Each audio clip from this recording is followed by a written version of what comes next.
જય હિન્દ વિદ્યાર્થી મિત્રો, સ્વાગત છે તમારું આપણી આલ્ફામીટ ચેનલમાં. આજે આપણે જોવાના છે ભારતીય બંધારણના મહત્વપૂર્ણ સુધારા. તો એમાં પહેલું છે પ્રથમ બંધારણીય સુધારા. જે આઈએમપી બંધારણીય સુધારા છે એ અહીં આપેલા છે. તો પ્રથમ બંધારણીય સુધારો કે જે અહીં આપણે સાલવારી આપેલી છે કે કઈ સાલમાં બંધારણીય સુધારો થયો. તો પ્રથમ બંધારણીય સુધારો 1951માં થયો. કે એમાં કયો સુધારો થયો? તો અહીં બે સુધારા થયા છે કે ભાઈ નવમું પરિશિષ્ટ એટલે કે અનુસૂચિ, નવમી અનુસૂચિ ઉમેરાઈ અને અનુચ્છેદ 15(4) ઉમેરાયો, જે 15(4) હતો પછાત વર્ગોના હિત માટેનો. ત્યારબાદ સાતમો બંધારણીય સુધારો થયો જે 1956માં થયો, કે જેમાં રાજ્યોનું પુનર્ગઠન થયું. એટલે કે પેલા જે પ્રદેશો હતા 4 પ્રદેશો, એના બદલે 14 રાજ્યો અને 6 કેન્દ્ર શાસિત પ્રદેશોનું સર્જન થયું. ત્યારબાદ નવમો બંધારણીય સુધારો કે જેમાં બેરુબાડી વિસ્તાર જે પાકિસ્તાનને સોંપવામાં આવ્યો. પાકિસ્તાન એટલે કે હાલનું બાંગ્લાદેશ, ત્યારે પૂર્વ પાકિસ્તાન અને પશ્ચિમ પાકિસ્તાન હતા, એમાંથી પૂર્વ પાકિસ્તાન અલગ થયું અને બાંગ્લાદેશ બન્યું. તો ત્યારે બંને પાકિસ્તાન હતા, એટલે કે બેરુબાડી વિસ્તાર છે એ પાકિસ્તાનને સોંપવામાં આવ્યો હતો. ત્યારબાદ છે 12મો બંધારણીય સુધારો કે જે મોસ્ટ આઈએમપી છે. 12મો બંધારણીય સુધારો છે 1962માં, કે જેમાં દીવ, દમણ અને ગોવાને ભારત સંઘ સાથે જોડવામાં આવ્યા. ત્યારબાદ 13મો બંધારણીય સુધારો કે જે નાગાલેન્ડને રાજ્યનો દરજ્જો આપવામાં આવ્યો 13મા બંધારણીય સુધારા દ્વારા 1962માં. ત્યારબાદ 21મો બંધારણીય સુધારો જે મોસ્ટ આઈએમપી છે કે ત્યારે 21મા બંધારણીય સુધારા દ્વારા સિંધી ભાષાને 8મી અનુસૂચિમાં જોડવામાં આવી, જે 1967માં. ત્યારબાદ 24મો બંધારણીય સુધારો કે 24મા બંધારણીય સુધારામાં સંસદને બંધારણમાં સુધારો કરવાની સત્તા સ્પષ્ટ કરી અને રાષ્ટ્રપતિ માટે બંધારણીય સુધારા વિધેયક એટલે કે બંધારણીયમાં સુધારા ખરડો પસાર થાય તો એના ઉપર સહી કરવી ફરજિયાત કરવામાં આવી. સહી ફરજિયાત કરવી એ 1971માં 24મો બંધારણીય સુધારા દ્વારા.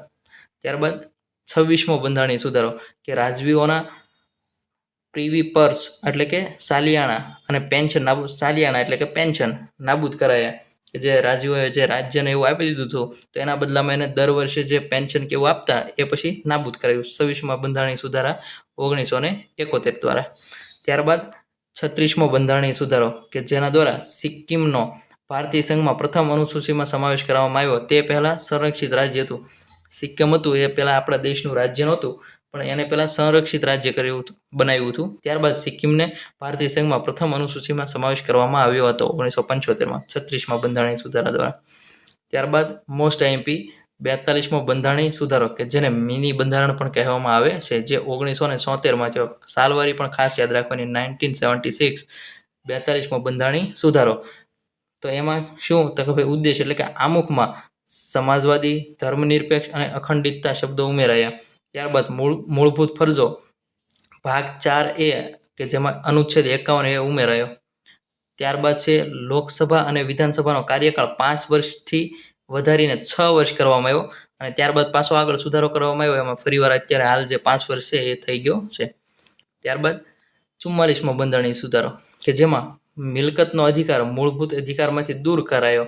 પહેલાં મિલકતનો અધિકાર હતો એ મૂળભૂત અધિકાર હતો. ત્યારબાદ 44મા બંધારણીય સુધારો 1978 દ્વારા એને દૂર કરાયો. ત્યારબાદ અનુચ્છેદ 300A વિદ્યાર્થી મિત્રો. ત્યારબાદ અનુચ્છેદ 300A હેઠળ તેને કાનૂની અધિકાર બનાવવામાં આવ્યો. જે મિલકતનો મૂળભૂત અધિકાર હતો, મૂળભૂત અધિકારને કાનૂની અધિકાર બનાવવામાં આવ્યો.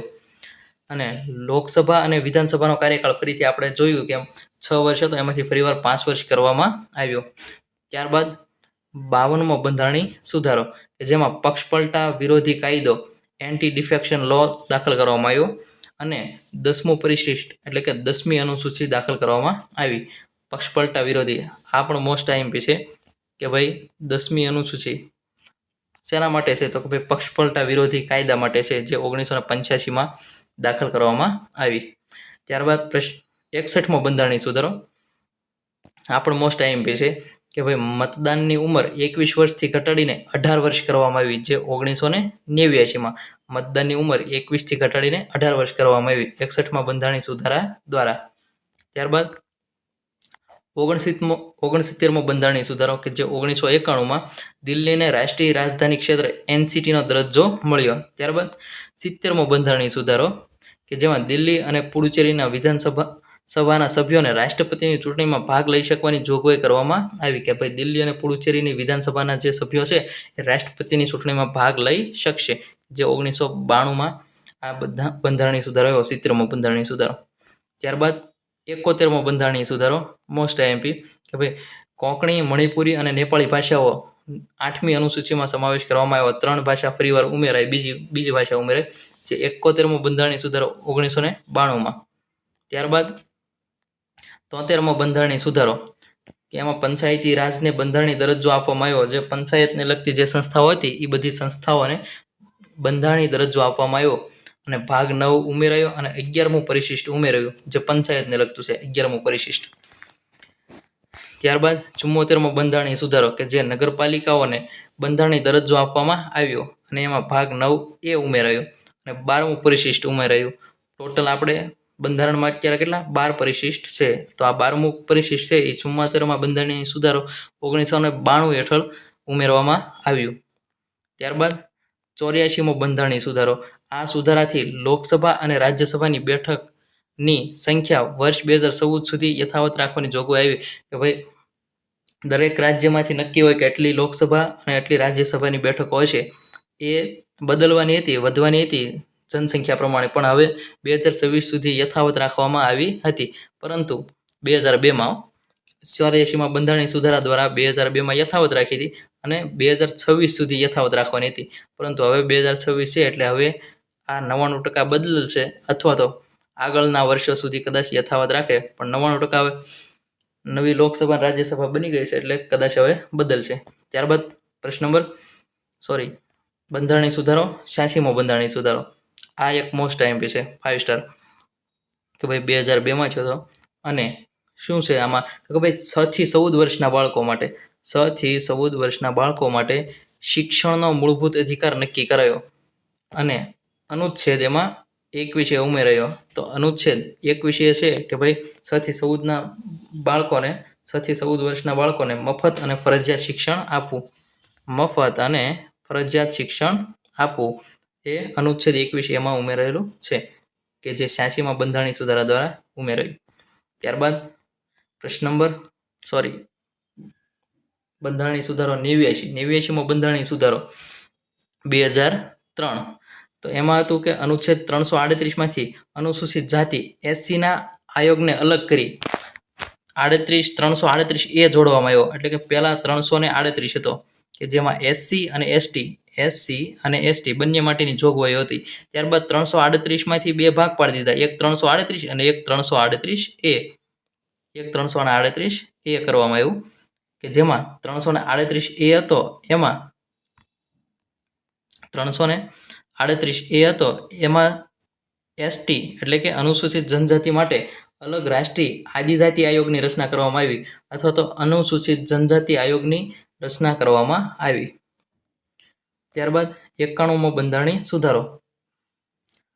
તો 91મા બંધારણીય સુધારા દ્વારા મંત્રીમંડળના કદ પર મર્યાદા નક્કી કરાઈ. એટલે કે મંત્રીમંડળનું કદ કેટલું હોઈ શકે, કેટલા મંત્રીઓ હોઈ શકે તો કે ભાઈ લોકસભા અને વિધાનસભાની કુલ સંખ્યા હોય એના 15%થી વધવું જોઈએ નહીં. અવળું મંત્રીમંડળ હોવું જોઈએ, 15%થી વધવું જોઈએ નહીં. અને ત્યારબાદ બીજો સુધારો કરવામાં આવ્યો કે પક્ષપલટા કાયદો વધુ કડક બનાવવામાં આવ્યો. પક્ષપલટાને લગતો કાયદો વધુ કડક બનાવવામાં આવ્યો. ત્યારબાદ 92મો બંધારણીય સુધારો કે જેમાં બોડો, ડોગરી, મૈથિલી અને સંથાલી આવી 4 ભાષાઓને અનુસૂચિ 8માં સમાવેશ કરવામાં આવ્યો 2003માં 92મા બંધારણીય સુધારા દ્વારા. ત્યારબાદ 93મો બંધારણીય સુધારો કે જેમાં SC, ST અને OBC માટે શિક્ષણ સંસ્થાઓમાં અનામતની જોગવાઈ કરવાની સત્તા રાજ્યોને સોંપવામાં આવી. કે ભાઈ હવે રાજ્યો છે એ પોતાની રીતે શૈક્ષણિક સંસ્થાઓમાં SC, ST અને OBC માટે એને જેટલું કરવું હોય એટલું અનામત કરી શકે છે એવી સત્તાઓ રાજ્યને સોંપવામાં આવી. ત્યારબાદ 97મો બંધારણીય સુધારો તો કે ભાઈ સહકારી મંડળો છે, સહકારી મંડળોને બંધારણીય દરજ્જો આપવામાં આવ્યો અને ભાગ 9B ઉમેરાયો 97મા બંધારણીય સુધારા દ્વારા. ત્યારબાદ 100મો બંધારણીય સુધારો કે જેમાં ભારત અને બાંગ્લાદેશ વચ્ચે જમીન સરહદ પર કરાર લેન્ડ બાઉન્ડ્રી એગ્રીમેન્ટ કરવામાં આવ્યા. ત્યારબાદ મોસ્ટ આઈએમપી 101મો બંધારણીય સુધારો કે જે 2016માં કરવામાં આવ્યો કે જેમાં જીએસટી માટે વસ્તુ અને સેવા કર જીએસટી લાગુ કરવામાં આવ્યો, જે 1 જુલાઈ 2017થી જીએસટી અમલમાં આવ્યું અને જીએસટી કાઉન્સિલની રચના કરવામાં આવી આ 101મા બંધારણીય સુધારા દ્વારા. અને બીજી એક માહિતી છે કે ભાઈ 4 પ્રકારના જીએસટી આવે: સીજીએસટી, એસજીએસટી, આઈજીએસટી અને યુટીજીએસટી. ત્યારબાદ 102મો બંધારણીય સુધારો, રાષ્ટ્રીય પછાત વર્ગ આયોગ એનસીબીસીને બંધારણીય દરજ્જો આપવામાં આવ્યો. તો એનસીબીસીને બંધારણીય દરજ્જો આપવામાં આવ્યો અને અનુચ્છેદ 338B ઉમેરાયો.